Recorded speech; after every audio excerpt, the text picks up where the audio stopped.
సత్యసాయి వాహినులు మానవాళి ఉద్ధరణకై సాయి భగవానుని దివ్య హస్తాల నుండి జాలువారిన ఆధ్యాత్మిక సాహితీ సౌరభాలు.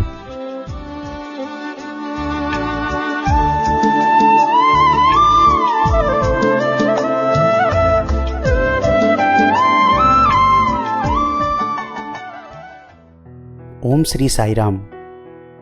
1958 మహాశివరాత్రి పర్వదినం నాడు భక్తుల ప్రార్థన మేరకు స్వామి స్వయంగా పేరునిస్తూ సనాతన సారథి అనే మాసపత్రికను ప్రారంభించారు.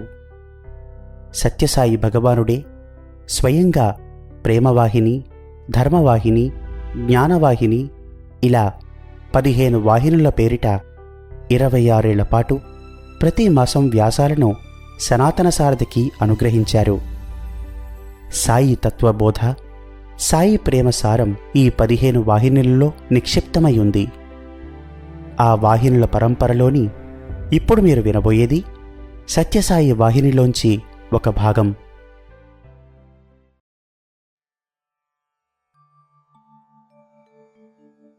మౌలిక విశ్వాసము. శతాబ్దముల తరబడిగా అల్లాహు అక్బర్ నినాదములు మింటిని అంటినవి. ఏ క్షణము తన్ను మృత్యువెదుర్కొనునో భారతీయులైన వారు తప్ప మరెవ్వరూ ఎరుగరు.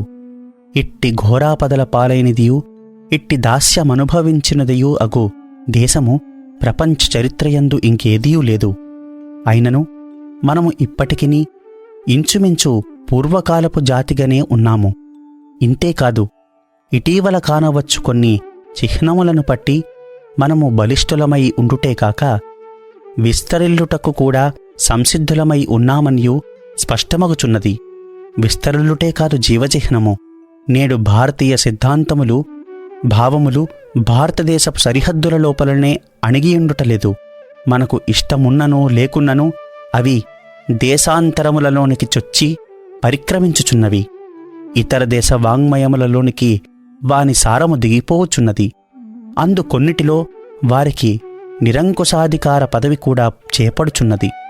ఇందుకు కారణమేమనగా ప్రపంచాభ్యుదయ సమిష్టికి భారతదేశము తరవంతుగా అర్పించిన భాగము. ఈ దేశమున గల తత్వ పారమార్థిక జ్ఞానము తక్కువ దేశపు సమర్పణములన్నింటికన్నను మహోత్కృష్టము, మహోజ్వలము, మహోదాత్తము అయి ఉండుటే అని విదితమగుచున్నది. భారతీయుల పూర్వులు ఇతర విషయములు కూడా పరీక్షించిరి. ఇతర జాతుల వలనే వీరు కూడా బాహ్య ప్రకృతియందు గల రహస్యములను భేదించి బహిరంగపరుపజూచిరి. ఈ అద్భుత జాతి యొక్క మహత్తర బుద్ధి వైభవము ప్రపంచమిప్పటికినీ కలలోనైనా ఊహింపజాలనట్టి విచిత్ర ఫలములను ఆ మార్గమున సాధించియుండును. ఆ నిర్వికారుని మనకెరుకపరుచున్నదే విద్యలన్నింటిలో ఉత్తమమైనదని వేదములలో ఘంటాఘోషముగా ప్రకటింపబడిన విషయమందు వారు ప్రవేశించిరి. ఎప్పుడునూ మార్పు చెందుతూ అదృశ్యమగుచుండు ప్రకృతి యొక్క తత్వమును తెలుపు శాస్త్రము శ్రేష్టమైనదిగా ఉండవచ్చును. కాని ఎవడు మార్పులకతీతుడో, ఎవడు నిరతిశయానంద స్వరూపుడో, ఎవనియందు మాత్రమే శాంతి సుస్థిర నివాసము చేయుచుండునో, ఎవనియందు మాత్రమే జీవము అనంతమో ఆ పరాత్పరుని తత్వము తెలుపు శాస్త్రము సర్వాతిశయముగు మహోత్కృష్ట శాస్త్రమని భారతీయ పూర్వుల బోధ. ప్రకృతి తత్వశాస్త్ర రహస్యములు మనకు అన్న వస్త్రములను మాత్రమే సమకూర్చగలవు. ఇతరులను నోడించి పరిపాలించు మార్గములు నేర్పునవియు, బలహీనులను అణగద్రొక్కినవియు అణగద్రొక్కునవియు, బలవంతులకు బోధింపనట్టివియు అగు భౌతిక శాస్త్ర రహస్యములను వారు కోరినచో అవలీలగా కనుగొనియుండగలరు. కాని భగవదనుగ్రహము చేత భారతీయులు వెంటనే రెండవ పక్షమును గైకొని అది మన జాతికి విశిష్ట లక్షణము కాదని గ్రహించిరి. ఇది ఏ భారతీయుల జాతికి వన్నె తెచ్చినది. భారతీయులలో గల ఈ విశేషము ఇతరులు స్పృశించుటకు కూడా అలవికానిది. ప్రహ్లాదుని వలె అగ్నిజ్వాలల నుండి చెక్కుచెదరక బయటికి వడలిరి.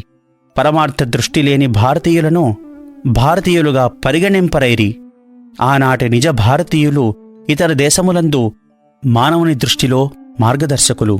రాజకీయ విషయములకై నిలిచి ఒక స్వల్పాంశము ఆధ్యాత్మిక భావముల మీద కరుగవచ్చును.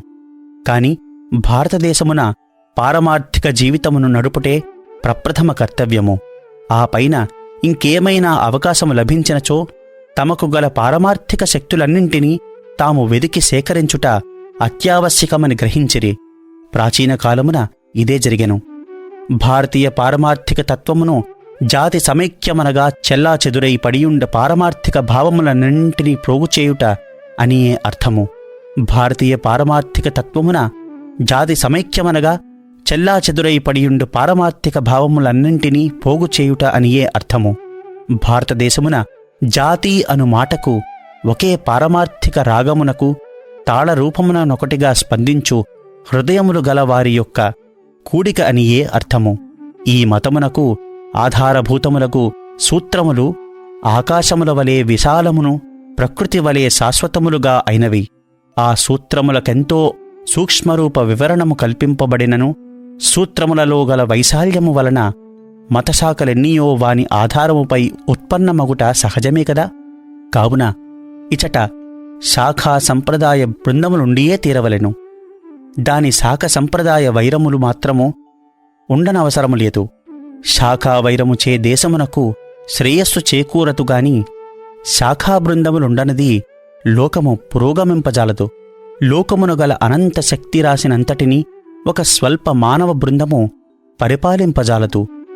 కార్యనిర్వహణము సమర్థముగా నుండుట కొరకు కార్యవిభజనమునర్చి ఒక్కొక్క భాగము ఒక్కొక్కరికి వశపరుచుట ఆవశ్యకమని బోధించెను. కావుననే ఈ శాఖా విభజన మొనర్పబడిననియు మనకిప్పుడు స్పష్టమగుచున్నది. పారమార్థిక శక్తుల ప్రయోగము కొరకు శాఖలుండుగాక కాని మనము కలహింపనవసరమేమి? ఈ భిన్నత అంతయు పైకి కనిపించున్నదే కాని యథార్థము కాదనియు వాని అన్నిటిలో దూరి వానినొక్కటిగా గూర్చు మనోహర సామరస్య సూత్రమొకటి కలదనియు శాస్త్రములు ప్రకటించెను. అదే ఏకం సత్విప్రా బహుదా వదంతి, ఉన్నది ఒక్కటే, ప్రాజ్ఞులు అనేకములుగా వర్ణింతురు అని మన ప్రాచీన గ్రంథములు పలికెను. కాన మొదటి నుండియు సర్వమతములచే గౌరవింపబడిన మతము భారతీయుల మతము. శాఖా వైరమున్నచో అవి ఒకదాని ఎడనొకటి అసూయాద్వేషములు గలిగియున్నచో ఆ తండ్రుల సంతతివారమని చెప్పుకొనుట మనకిది అవమానకారణము.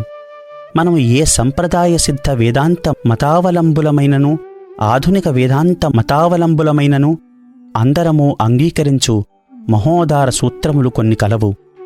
హిందూ నామం ధరించు వారందరూ ఆ సూత్రములను విశ్వసింతురుగాక.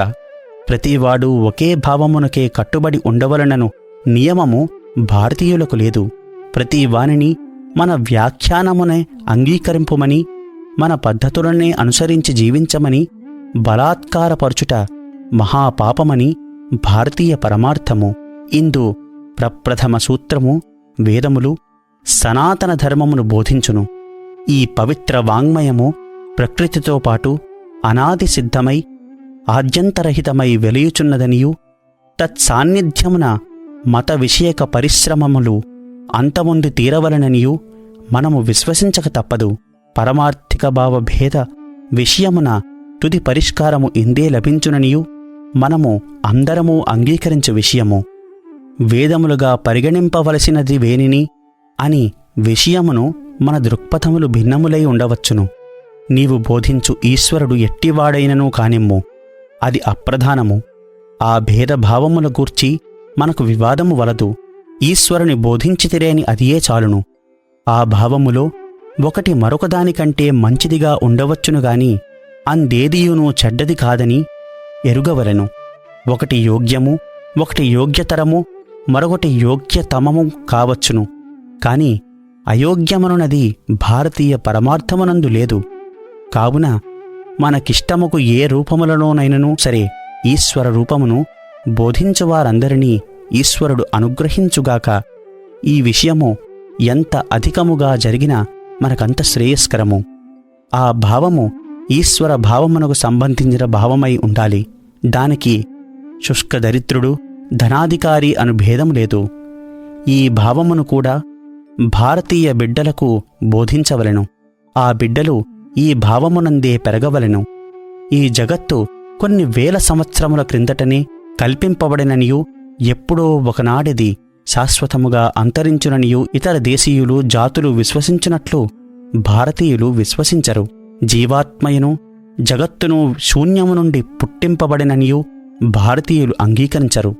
ప్రకృతి ఆద్యంతరహితమైనది, కాని నియమితకాల పరిమాణ విధేయమై ఈ బాహ్య ప్రపంచపు స్థూల పదార్థమే తన పూర్వపు సూక్ష్మతరాకృతినంది ఆ స్థితియందు కొంతకాలం నిలిచియుండి మరల ప్రక్షిప్తమై ప్రకృతి అనంత నానాత్మకముగా గోచరింపనారంభించును. ఒక శాఖవారు ఒక వేద భాగమును తక్కినవారికన్నా పవిత్రతరముగా నెన్నుకొనవచ్చును. కాని వేద విధానమునకు మనమెల్లరమును సమానాధికారము గల సోదరులమనియూ మనకు నేడుగల శ్రేయస్కరమును పావనమును పరిశుద్ధమును అగునదంతయు ఈ అద్భుత ప్రాచీన సనాతన గ్రంథములలో ఉండియే ప్రాప్తించినదనియూ పలుకునంతకాలము ఈ స్వల్ప భేదములు మనల్నేమి చేయగలవు? కావున వీటిని మనము విశ్వసించి ఈ సూత్రము దేశములో సర్వదిగంత పరివ్యాప్తమగునట్లు ప్రకటింపవలెను. ఈ జగత్తును ఎవడు సృష్టించెనో, ఎవడు కాపాడెనో, ఎవరిలోనికిది నియమితకాల పరిణామానుసారముగా లభించునో, మరలా కొంతకాలమునకు ఈ అద్భుత జగద్రూపమును గోచరించుచుండునో ఆ ఈశ్వరుని తెలుపునది వేదము. ఈశ్వరుడు ఎట్టివాడు అను విషయమున మనకు భావభేదములుండవచ్చు. కేవలం మానవ లక్షణోపేతుడగు ఈశ్వరుని ఒకడు నమ్మవచ్చును, మరొకడు మానవ లక్షణ రహితుడయ్యను మూర్తిమత్వము గల ఈశ్వరుని నమ్మవచ్చును, ఇంకొకడు కేవల నిరాకారుడకు ఈశ్వరుని నమ్మవచ్చును. వీరందరి భావములకును వేదములోనే ప్రమాణము లభించవచ్చును. ఇట్టి భేదభావములున్నను మనకెల్లరకును ఈశ్వర విశ్వాసమున్నది. అనగా ఒక అత్యద్భుత ఆద్యంతములు లేని శక్తి కలదనియూ సర్వము అందే నిలిచియున్నదనియూ చివరకు అన్నియూ సర్వము అందులోనే మరల చేరవలననియూ విశ్వసించనివాడు భారతీయుడు కాడు, హిందూ నామమునకు అర్హుడు కాడు.